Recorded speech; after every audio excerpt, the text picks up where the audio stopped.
computer security is kapag may physical access ang isang tao or ang gobyerno sa doon sa computer gadget, pwede niyang mabago yung source code.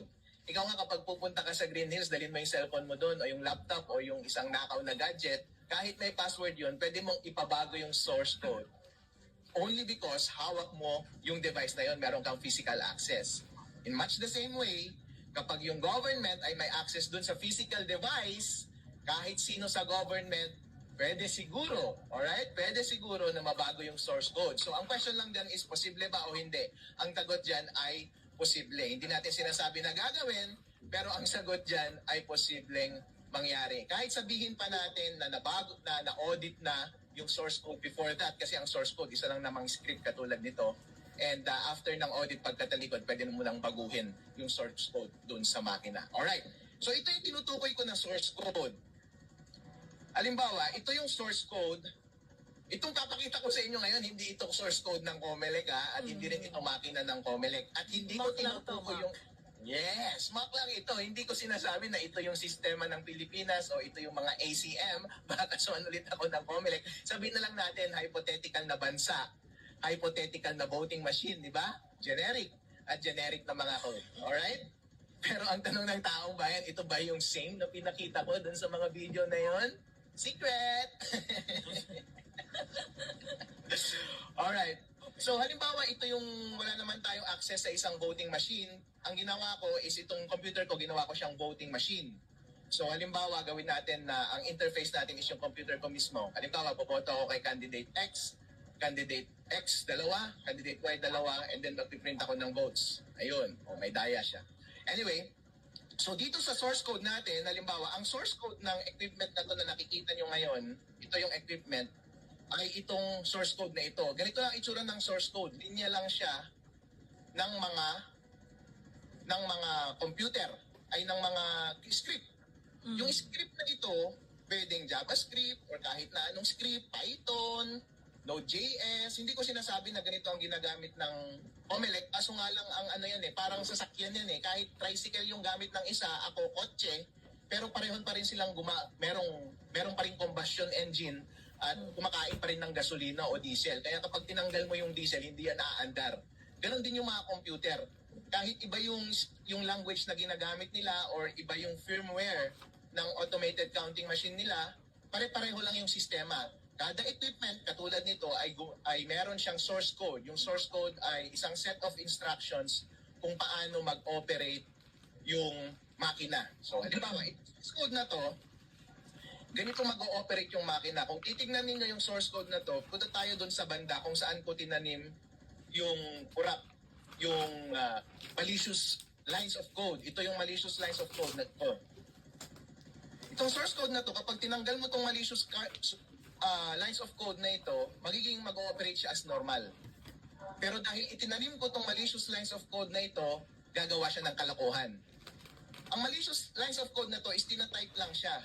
At ito yung sinasabi niya. Sabi niya, mag-connect ka sa isang server sa internet, sa isang computer sa internet. For our purpose, since demonstration lang to, ito yung HTTP, yung sinasabi ni Chairman George Garcia, yan yung sinasabi niyang public connection. Pero kapag totoong hack yan, gagawin mong S yan kasi hindi yan dadaan sa internet kapag walang S. At saka yung lalabas dito is IP address or parang abc.com, parang mga ganun. Pero gagawin natin, ito muna yung address kasi dito lang siya sa computer tumatakbo. So ang gagawin niya is pupunta siya dito sa server na ito at magsesend siya ng data, yung vote data, at maghihintay siya awake. At pagkahintay niya ng resulta, yun yung ipiprint niya na result dito sa makina natin. Okay. So halimbawa, itong server natin, ito yung server. Halimbawa, magkahiwalay itong computer na server. Itong server na to, ito yung tumatakbong server. Hiwalay na computer ito.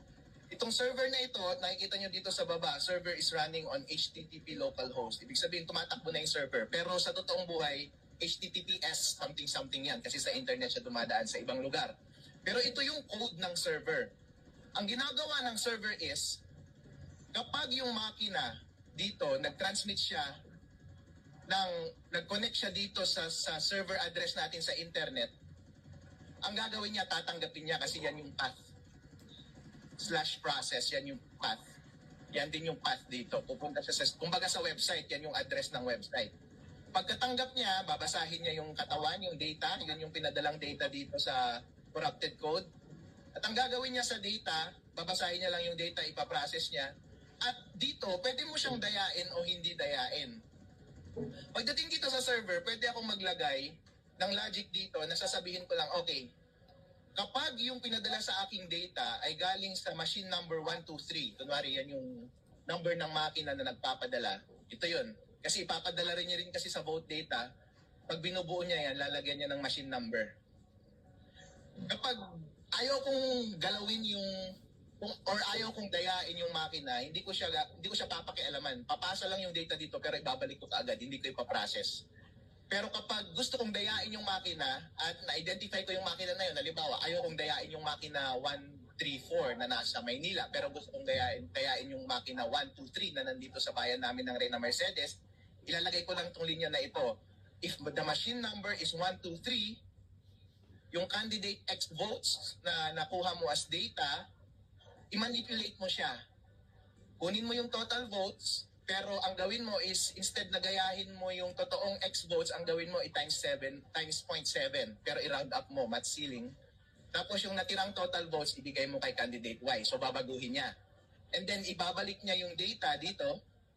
Ibabalik niya yung data, response, ang ibig sabihin niyan. Pagka-response, tatanggapin niya dito sa result. Wait, hinihintay niya, yan na yung response. Babasahin niya yung response at yun yung i-display niya. Ayun, tignan natin na kung tama. I-save natin to. Halimbawa, tumatakbo yung server. So halimbawa, ito yung voting machine natin, election day na. Election day, connected sa internet, di ba? Ang tingin natin is, normal lang siya, walang mali. Normal lang. Okay, fine, walang mali. Ito yung running votes na, halimbawa, yung unang voter bumoto kay candidate X. Ipapakita ko lang yung yung running vote. Pero sa totoong buhay, hindi nakikita yung running vote. Pero just for simplicity, para habang dinedemo ko, nakikita nyo yung running vote, hindi nyo makalimutan. Yung pangalawang botante, bumoto kay candidate Y. Yung pangatlong botante, bumoto kay candidate X. Yung sumunod kay candidate Y. Sumunod kay X, kay Y, kay X, kay Y, kay X, kay Y. So kapag i-assume mo, di ba, running vote yun. Walang may alam ng boto. No. Tapos, ipiprint na natin yung election return. At the end of the day, magkakasurpresahan tayo. Pero since connected siya sa internet, tingnan natin, maalala ninyo ha, kunwari nag-exit poll kayo, 5 kay X, 5 kay Y, yun ang inaasahan mo mag-print sa election return. Okay, print natin yung election return. What? Yung candidate X naging 7, yung candidate Y naging 3. Hindi mo alam ang nangyari. Kasi, ang ginawa niya ay, dito sa code natin, nagtanim ka kasi ng dito sa source code, nagtanim ka dito. Ito ang ginawa niya. Pinadala niya dun sa hacker server yung data. Tapos, ang ginawa ng hacker server, di ba? Ang ginawa niya, okay, gawin nating 0.7 kay candidate X at yung natitira kay candidate Y. Kaya, total of 10, naging 7 kay X, naging 3 lang kay Y. Ngayon, ano yung suggestion ni Attorney Harold Respicio? Ang suggestion ni Atty. Harold Respicio is, since hindi mo maiiwasan na gawing corrupt itong source code na to, kasi nga, mahirap naman talagang bantayan 24/7 ang tao sa gobyerno, hindi Pilipinas hindi Comelec. Makakasuhan ulit ako ng Comelec. So, mahirap bantayan, di ba? Attorney Harold, habang nakakonect yung mga machines online, pwedeng ma-access yung source code at ma-corrupt siya. Hindi, habang nakatago siya sa bodega. Oo, kaya nakatago siya doon sa presinto. Oo. Habang hindi pa nagsa-start yung election, pwede nang i-corrupt itong mga source code na to. Yes. Naka-embed na yan. So once nag-connect na yan sa internet, pwede nang magbago yung resulta kasi babagoy mo na yung logical flow ng mga boto. Oo, kasi tama. Ang gagawin mo na lang sa election day, ito na lang ang gagawin mo. I-enumerate mo lang dito yung mga makina na gusto mong dayain at yung logic na gusto mong gawin. Pwede mong gawing dagdag bawas, pwede mong gawing by percentage para hindi halata. Ngayon, Pero Atty. Harold, pwede rin siya pre-program. ha? Pwede rin Pwede siya siya- pre-program. Actually, Pwede siyang yung program pre-program. dapat siya para hindi tayo magkagulo sa election day. Hindi Pilipinas to Halimbawa, nasa ibang bansa tayo. Kunwari, ako yung halimbawa, may kakuntsaba ako sa isang election authority. At sinabi ko sa kanila, ito yung code na itanim ninyo. Bigyan nyo nga sa akin yung source code pag-alalan ko. O sige, tapos tatamnan ko nito. O sige, i-update nyo yung yung software niya, ito ang i-update nyo na update. O yung update na yun, meron na ito na yung corruption. Ngayon, pagdating sa election day, ako naman, naghihintay na lang ako ng text galing sa mga masasamang elemento sa mundo.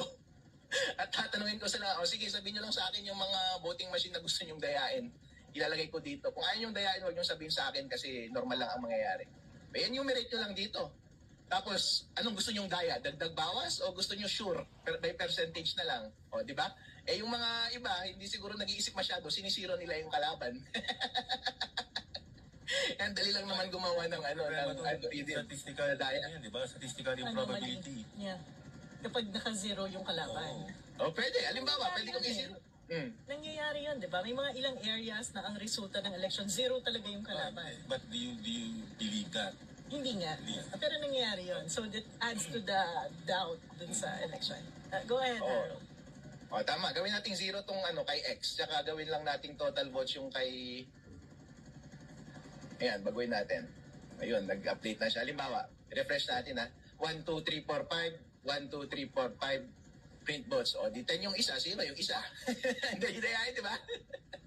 So, ibig sabihin, on election day, kapag tinawag mo sa akin yan, kunwari ako yung hacker, nasa likod ako, nandun lang ako sa bahay ko. Kaya itong computer na to, pwede kong gamitin basta connected to sa internet at connected sa makina yung counting machine. At saka connected siya sa internet at ako connected sa internet. Ganito kami mag-uusap. Alam kong may nakatanim na doon. Itatawag mo lang sa akin. Alas 7 ng gabi, anong gusto mong daya? Ito ang gusto mong daya? O sige, anong number ng makina? O sige, para ma-identify. Babaguhin ko kagad. O sige, lagyan natin ng 10 votes para naman lagyan natin ng 10 votes na matira pero lagyan natin ng 1 vote lang. O, bayain natin. Kahit anong daya pwede mong gawin. Ang napakadali, di ba? O, split second, nabago ko na kaagad. Basta, itong source code na ito, pwedeng nakatira na siya sa makina ng napakatagal. Ito namang server, ako, buhay lang siya nung election day at naghihintay lang ako ng instruction. Tapos, ang gagawin mo lang, ayun nga, kahit alas 7 na ng gabi yan, bigyan mo ako ng instruction, di pwede kong baguhin in split seconds. Mababago ko na kagad yung resulta. Ngayon, tignan natin Prof. Shelo, Prof. Dan, tsaka Attorney Alex Lacson, kung paano mo maiwasan yung ganitong hack para hindi madaya kahit merong nakatanim na source code. Katulad Halimbawa, nito. compromise yung source code. So, possible na even if compromise yung source code, pwede pa rin ma-prevent yung Yes. daya. Yun nga yung point ng video. Hindi po ba? Kaya ako dinedemo sa inyo ngayon is para makumbinsi kayo na pwedeng mahack at napakadali. Nakumbinsi po ba kayo? Yeah. We reserve ngayon, comment. ang next na gagawin ko is kukumbinsihin ko kayo ng solusyon. Comelec. Kumbinsin ko kayo ng solusyon. Harold, before that, Oo. Harold, before that. So halimbawa, sa isang presinto, tapos merong ACM or VCM doon, how do we check it if it is corrupted? Or kung meron nang naka-implant doon, how do we? Mahirap kasing basahin yun, Prof. Attorney Alex. Halimbawa, itong laptop ko ngayon, madaling magtanim pero mahirap siyang hugutin, kumbaga. Okay. Mahirap i-withdraw at basahin yung makina. Or pwede mo pa rin mabasa, pero kaso nga Attorney lang Harold, Attorney Harold, this is where I'm going. Ito yung direction my way of thinking right now. If you want, halimbawa, to empower or to orient someone in every precinct in the country para ma-orient siya on how to check the counting machine doon sa presinto nila, sa barangay nila, how do we do that? Merong checksum na tinatawag pero hindi kasi nila ini-implement yun eh. Sa mga ibang software kasi kapag nagtatanim ka ng update o kaya dyan sa Microsoft computer mo, merong hash yan na mahaba na garbled na letter at saka numbers. Yun kasi ang hash, kapag baguhin mo lang yung isang letra doon sa source code ng isang computer, magbabago yung buong hash. Kaya ang gagawin mo, mag-check siya ng hash every time nagra-run. Tapos makikita mo kapag yun pa rin yung hash niya every time nagra-run yung computer, pwede mong masabi na yung source code na yun is yung same as audited na source code ng independent body. Kaso nga lang, habang nag-ooperate on election day, wala namang process para mag-checksum yung makina. So walang ganong process. Hindi Yun, pwede sana, gawin. Alex. Before Pero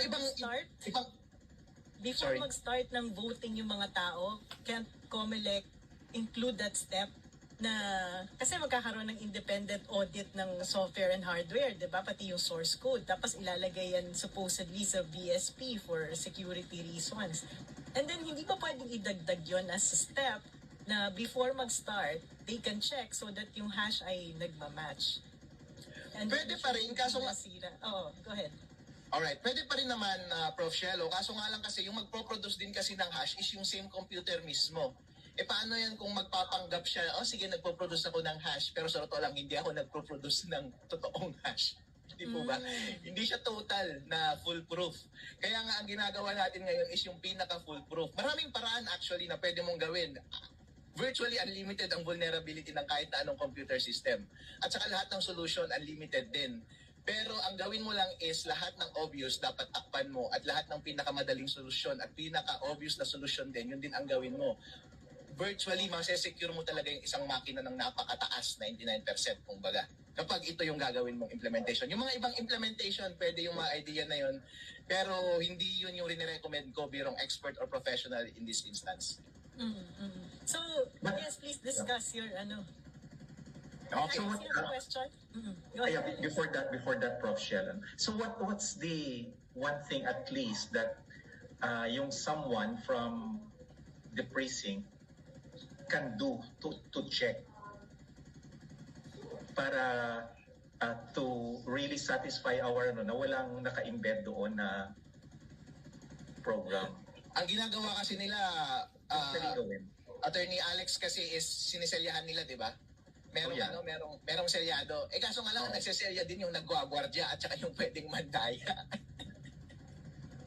Kaya mahirap mag-rely po. Na kung nabago ba siya o hindi. Okay, so Kaya, What can they do? What can we do? ito nga po yung suggestion ko na i-disconnect siya sa Okay. internet. Kasi ang pinaka-prudent na gawin is, pwedeng wala ka talagang magawa. Yun ang sagot, Attorney Okay. Alec. Pero the best is, i-assume mo na corrupted siya. And if Yeah. corrupted, paano mo may iwasan? Yeah. Okay. Okay, sige, let's go Okay. there. Halimbawa, corrupted siya. Pero, paano kapag i-disconnect mo sa internet? Imimik natin yung disconnection sa internet sa pamagitan ng pagpatay ng server. Papatayin ko yung server, Control C. So, hindi na tumatakbo yung server. Ngayon, i-refresh, yung source code pareho pa rin. Wala akong binago sa source code, corrupted pa rin siya. I-refresh natin yung makina. Tingnan nyo 1, 2, 3, 4, 5. 1, 2, 3, 4, 5. Print votes. 5. Totoo yung lumabas. Yeah. Kasi ang ginawa niya is, siyempre kung ako yung masamang tao sa gobyerno, ang gagawin ko, hindi ako magpapaka-obvious. Ang gagawin ko is, kapag try ka lang, kapag kaya mong kumonek sa internet, try mong mandaya. Yan no? Pero kapag hindi ka makakonek sa internet, bumalik ka sa normal mong gawain. Yung normal mong gawain is, binibilang mo lang talaga yung totoong boto sa makina.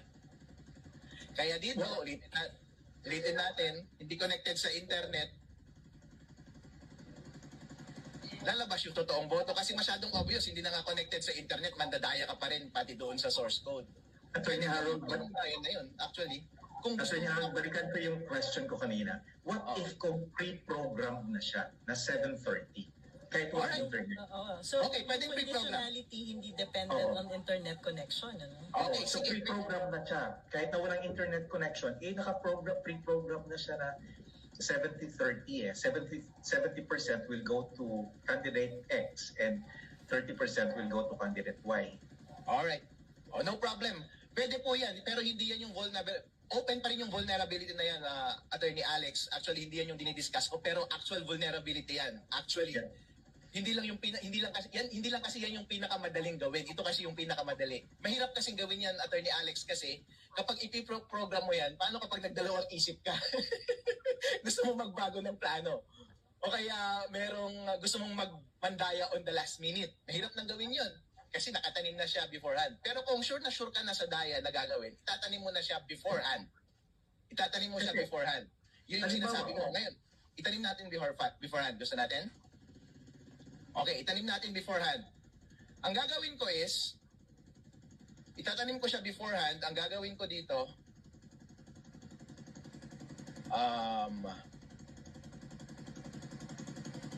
ang gagawin ko dito,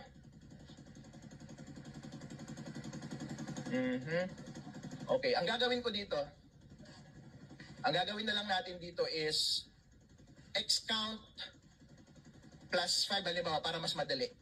Plus minus na lang para hindi na ako mag-isip ng code. Ang gagawin na lang natin dito is, nakatanim na siya, hindi po ba? Ang gagawin ko na lang dagdag bawas. Dagdagan ko si X ng 5, bawasan ko si Y ng 5. Yun ang gagawin ko. Attorney Harold, what if do it 70-30? 70-30? Okay. 70-30, yun na lang. Okay, sige. Okay lang.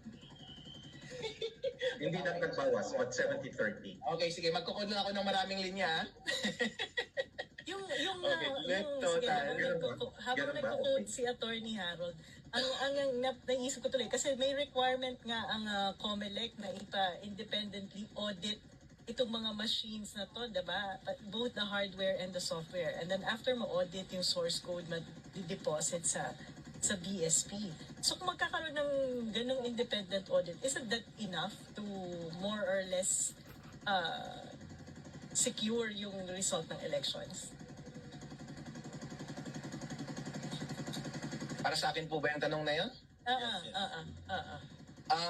Nagko-code lang po ako. Medyo occupied yung utak ko. Kasi hanggang ngayon hindi pa lumalabas Okay. yung hindi pa lumalabas itong Certification. certification ng independent technical team na magre-review. And yung organization na nakontrata ng government natin, ProVNV, is an international audit organization. Na siya din yung gumagawa ng accreditation ng voting system sa US at sa iba pang bansa. So hanggang ngayon, hindi pa nila nilalabas. Ang deadline noon, February 12. Yeah, lumipas na. Or hindi pa sila inaalaw ng COMELEC to perform their duty. Pwede rin.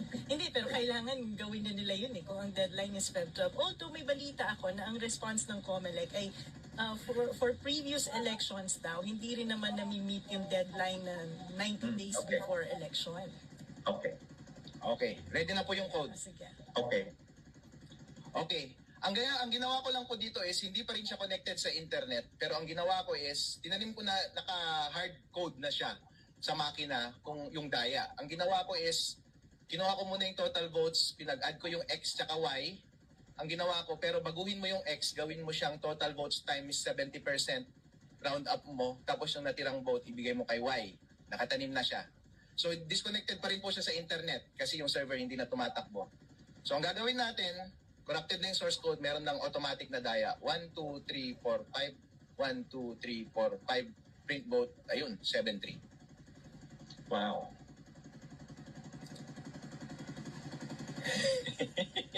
Okay. May mga question dito. So it's really possible, It's really possible na ganoon siya.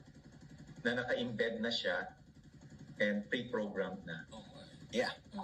Oh, and it's also possible na pre-program siya na halimbawa 70-30, 70% of the votes in a precinct will go to candidate X and 30% of the votes in the precinct will go to candidate Y. Or pwede rin siya dagdag bawas. Naka-embed, pre-program. Kahit na walang internet, yun yung lalabas. Oo. May question. Okay, my question, Attorney Harold, is how do we inspect and know that Yeah. para ma-detect natin siya? Talagang, kumbaga, parang isusurprise mo talaga. Kasi kapag may independent audit, halimbawa, yung independent audit, ang gagawin kasi dapat ng independent auditor, kasi yan din ang trabaho ko dati, ako mismo yung isusurprise ko yung makina, lalapit ako sa makina at babantayan ko yung pag-withdraw nila pag-download nila ng code. So, ita-download nila to, and ito rin yung babasahin ko na code. Tapos babasahin ko siya isa-isa. Dapat naiintindihan ko kasi yung language, isa-isa, babasahin ko siya. Ngayon, tapos sasabihin ko, okay na, isa-certify ko, i-hash ko actually ito magkakaroon ng garbled para ilalock in ko yung Yeah. letter by letter ng code na ito. And yun dapat yung code pa rin na lalabas. Ngayon, ibabalik ko na sa kanila, yan dapat yung nakatanim. Para next time na mag-surprise ako, isa-surprise ko yung makina and then kukunin ko, ida-download ko ulit, dapat yung hash nila pareho.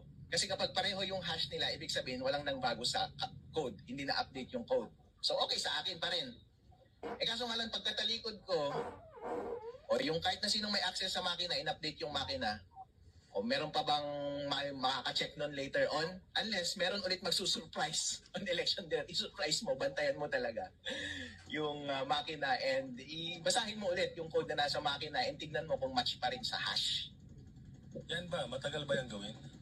Madali lang, ipakita ko po sa inyo paano mag-hash. Wait, no. Yun lang. Gusto ko lang malaman na you can do it sa election day itself. Mahirap po kasi kailangan mo ng tao kasi. Oo. Kailangan mo Pero ng kung may tao na tao, magsusurprise. Kung may tao ka, magagawa niya ng mabilisan or will it take a lot of time na mumurahin ka ng mga voters na nakapila? Hindi naman, mabilisan lang po. Okay. The next question ko is, can you verify kung nagkaroon ng tampering after the elections? Yun po, specifically ganun po. Kasi yung independent auditor, dapat i-hash niya talaga yung code.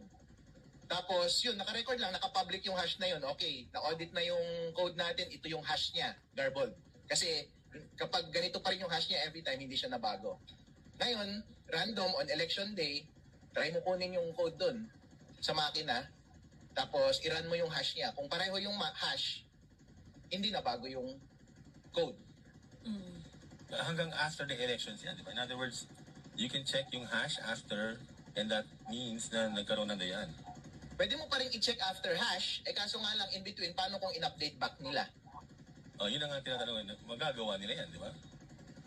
Even Kung after nagawa the nilang negative i-update, result. after audit, baka pwede nilang i-update back after election. So in effect, kasi kung may independent audit nga and then ilalagay yung main source code sa BSP, that's the main source code. So ibig sabihin, kung may mangdadaya, pwedeng baguhin pa rin yung mga nakaprogram dun sa machines, no? And it will be different from what is deposited sa BSP. Tama ba? Yep. Every time na may Hindi natin access ka sa... malalaman kung may magkaiba o hindi. Tama. Kasi hindi natin alam kung anong code na nagamit on the day itself.